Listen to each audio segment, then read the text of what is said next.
يختزل 8 قرون من الثقافة المغربية ارتداه الملوك والسلاطين.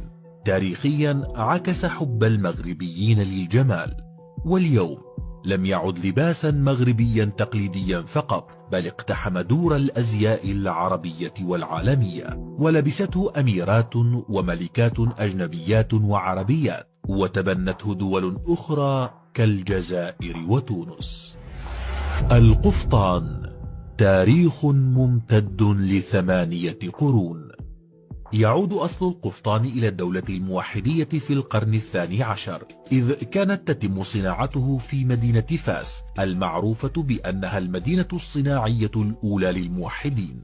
وفي عهد الدولة المرينية والوطاسية ارتبط هذا الرداء بالأعراس والمناسبات، وبدأت عادة تقديم القفطان مع جهاز العروس، وهي عادة ما تزال مستمرة حتى اليوم في المغرب. وكان القفطان لباس الأمراء والسلاطين يرتدونه في مناسباتهم وزياراتهم الرسمية حتى القرن ال15، حين حولت المغربيات القفطان من لباس خاص بالرجال إلى زي النسائي، إذ صممنه بتفاصيل بسيطة من الصوف ولبسن فوقه برنسا. تطور عبر العصور. لطالما ظهر سلطان الدولة السعدية أحمد المنصور الذهبي بالقفطان المغربي، وينسب إليه أنه أول من ارتدى المنصورية التي سميت كذلك نسبة إليه، وتعرف اليوم بالتكشيطة المغربية، وتتميز عن القفطان بأنها مكونة من قطعتين أو 3 مع حزام على الخصر.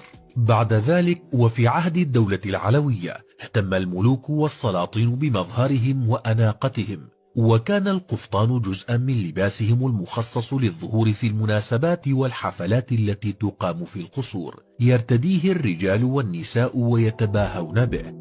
وما تزال القفاطين التقليدية للمرأة المغربية خلال القرن ال19 موجودة الآن في المتاحف. رحلة إلى العالمية. مع بداية القرن ال19 بدأ القفطان المغربي رحلته خارج حدود البلاد، فدخل الجزائر نتيجة الهجرات الجزائرية إلى المغرب إبان الاحتلال للجزائر، كما تعرف إليه الفرنسيون وأعجبوا به، حتى أن بعض مسؤوليهم كانوا يرتدونه أثناء استقبال دبلوماسيين مغربيين مثل الدوق الفرنسي جوهان مونتاغو.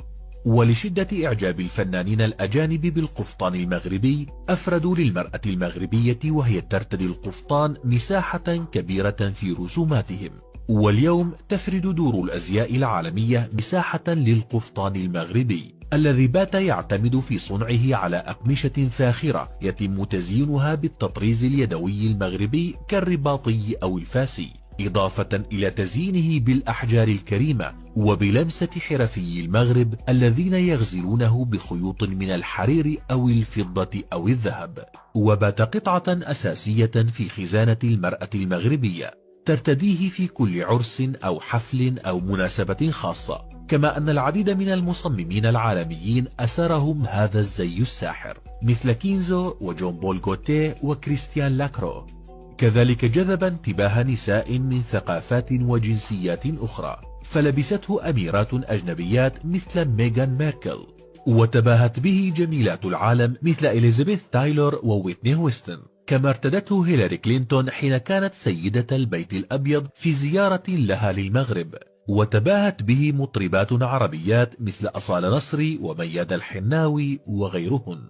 ليتربع هذا الرداء الساحر على عرش الملابس التقليدية، ويثبت وجوده في أرقى علامات الموضة العالمية كرمز لأناقة المرأة المغربية خاصة والنساء كلهن عامة، بتاريخ يتجاوز 8 قرون.